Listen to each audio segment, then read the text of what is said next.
Hello, this is Elena Valdez, and we are now talking about the seventh house. So up to this point, we've discussed the first to the sixth house, which is really all about the individual, the native, our own individual evolution through the first and the sixth house.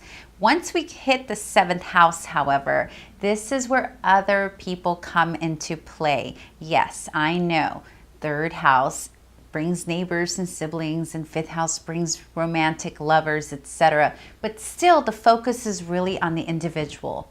Here in the seventh house, we're focusing on all interactions to do with partnerships.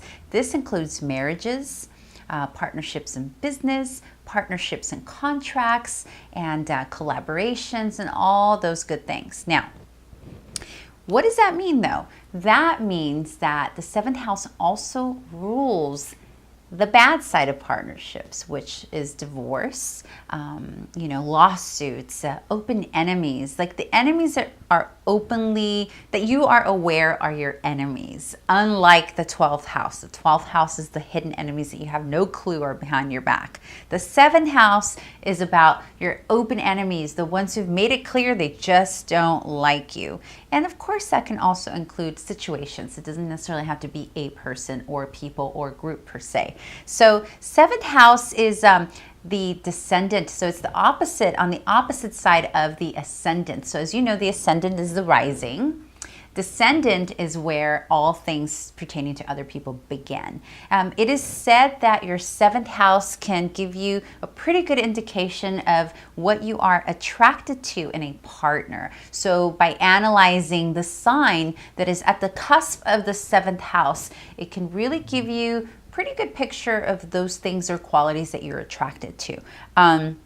For example, if you have if your seventh house cusp happens to fall in Aries, then this doesn't mean that it has to be in Aries. It just means that the qualities of an Aries are those things that attract you. Or, for example, the jovial, childlike, initiator, pioneer type personality, or entrepreneurship type of mentality might be something that you are attracted to.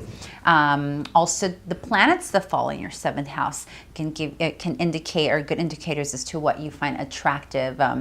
For example, like Saturn. If you have Saturn in your seventh house, you might be attracted to a more serious type of individual. But also it depends on other placements. And of course, if you're interested in Vedic astrology, it depends on where the ruler of, or where the lord of that house is represented elsewhere as to figuring out what it is that you're attracted to or a good partner for you.